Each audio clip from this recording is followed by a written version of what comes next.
네, 안녕하세요. 멘탈이 전문가의 철영입니다. 네, 미국 증시의 실적 발표가 본격화되었던 한 주의 마지막 거래일은 전반적으로 조용한 분위기였습니다. 미국 증시는 다우가 10거래일 연속 상승하며 6년 만에 연속 상승 기록을 계속 이어갔고, 암호화폐 시장은 큰 움직임이 없는 강보합세였는데요. 오늘은 무슨 일이 있었을까요? 일단 오늘도 최근 말씀드렸던 시장 흐름이 계속된 하루였습니다. 다우는 오늘 매우 소폭이긴 하지만 어쨌든 수치상으로 상승하며 2017년 8월 이후 최장기간 연속 상승 기록을 이어갔습니다. 최근 상승하다 조정을 받고 있는 나스닥과 비교하면 확연하게 상승 추세가 이어지고 있음을 확인할 수 있습니다. 아마도 이런 흐름은 당분간은 이어질 가능성이 있는데, 한 가지 변수가 있다면 앞으로 남은 미국 기업들의 실적 발표가 되겠죠. 다음 주에는 주요 미국 기업들의 실적 발표가 대거 기다리고 있습니다. 화요일에는 버라이즌, GM, 3M 등 주요 가치주들이 실적 발표를 하고, 장 마감 이후에는 마이크로소프트와 구글이 실적 발표를 합니다. 그리고 수요일에도 코카콜라와 메타 같은 주요 기업들이 실적 발표를 하고, 목요일에도 맥도날드, 마스터카드,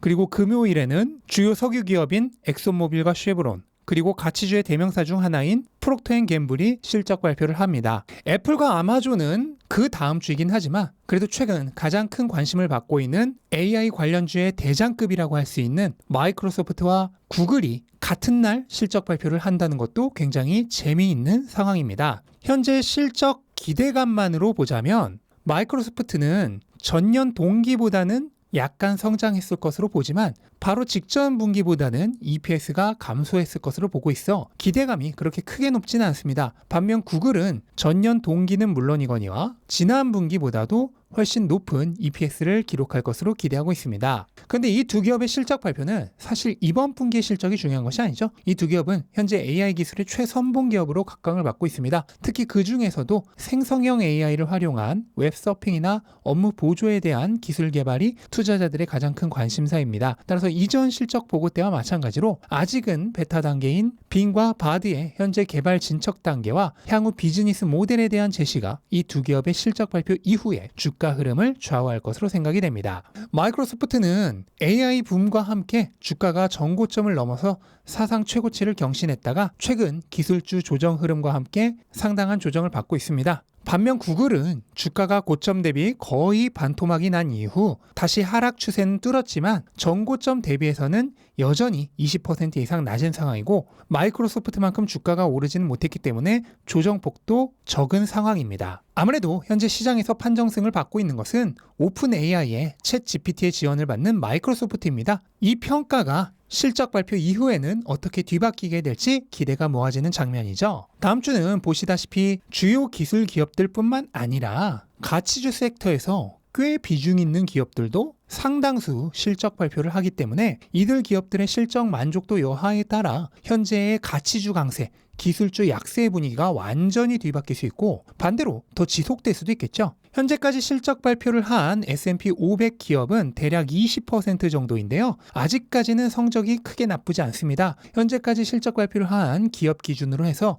2분기 EPS 성장률은 약 9% 정도로 당초 예상치였던 마이너스 7% 역성장을 훨씬 뛰어넘는 성과를 보이고 있습니다.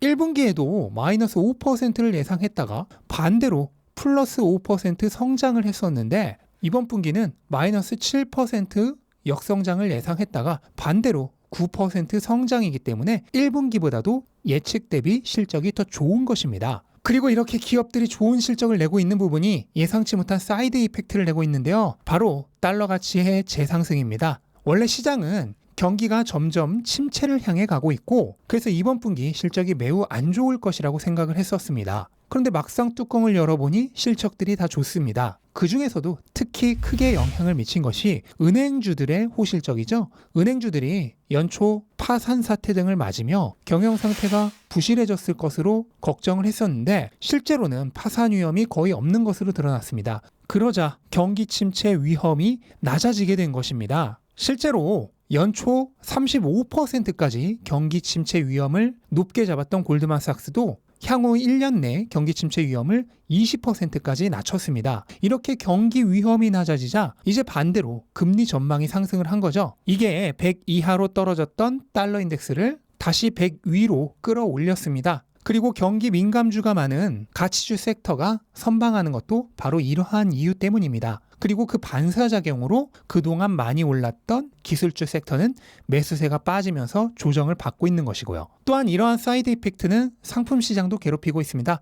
달러 가치가 오르자 달러와 역상관관계를 가진 금과 은은 오늘도 하락했습니다. 그리고 이것은 당연히 암호화폐 시장에도 하방 압력으로 작용하고 있습니다. 지난주까지 비트코인은 3만 달러 위에서 가격이 형성되었지만 이번 주는 대체로 3만 달러 밑에서 가격이 형성되고 있습니다. 비트코인 가격은 거의 4개월째 가격이 박스권에서 크게 움직이지 않고 있습니다. 덕분에 변동성은 6개월 내 최저 수준까지 내려왔습니다. 이렇게 된 가장 큰 이유도 당초 금리 인상이 6월경에는 마무리되고 연말부터는 금리 인하가 시작될 것으로 봤었는데 지금은 잘못하면 금리 인상은 연말까지 이어질 수 있고 금리 인하는 빨라야 내년 3월에서 5월경 정도로 밀렸기 때문입니다. 그동안 증시는 경기 침체 위험이 내려가면서 달릴 수 있었지만 암호화폐는 경기가 좋아진다고 해서 존재하지도 않는 EPS가 올라가는 것도 아니기 때문에 별 상관이 없죠. 그보다는 유동성 확장 타이밍이 밀린 게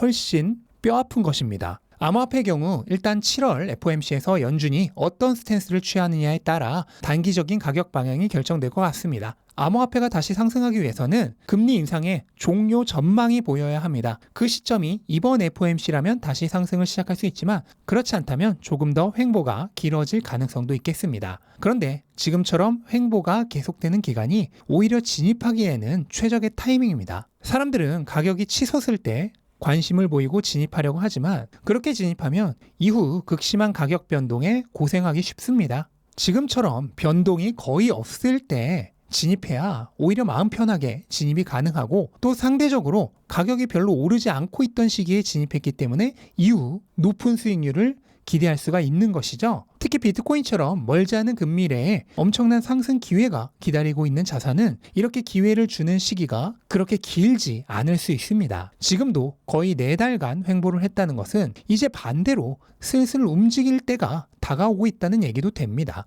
따라서 지금처럼 가격이 움직이지 않는 시기를 오히려 진입하거나 매집하기 좋은 시기로 생각을 해야 합니다. 가격이 안 오르고 있는 시기에 이런 말을 하면 대부분 안 듣죠. 하지만 시간이 조금 지나고 나면 그때서야 제가 한 말의 의미를 이해하게 되실 겁니다. 네, 이렇게 한 주의 시장을 정리해봤고요. 다음 주도 주요 기업들의 실적 발표가 이어지기 때문에 이번 주 못지않게 버라이어티한 한 주가 될 것 같습니다. 그런데 무슨 일이 벌어지더라도 너무 놀라실 필요 없습니다. 자산의 장기적 가치와 상관없는 단기적 변동은 얼마든지 일어나라고 내버려 두시기 바랍니다. 나와는 상관없는 일은 그냥 놔두시고 나에게 중요한 일에만 집중하셨으면 좋겠습니다. 네, 이것으로 오늘 영상 마치겠습니다. 영상 도움되셨다면 구독과 좋아요 부탁드리고 즐거운 주말 되시기 바랍니다. 감사합니다.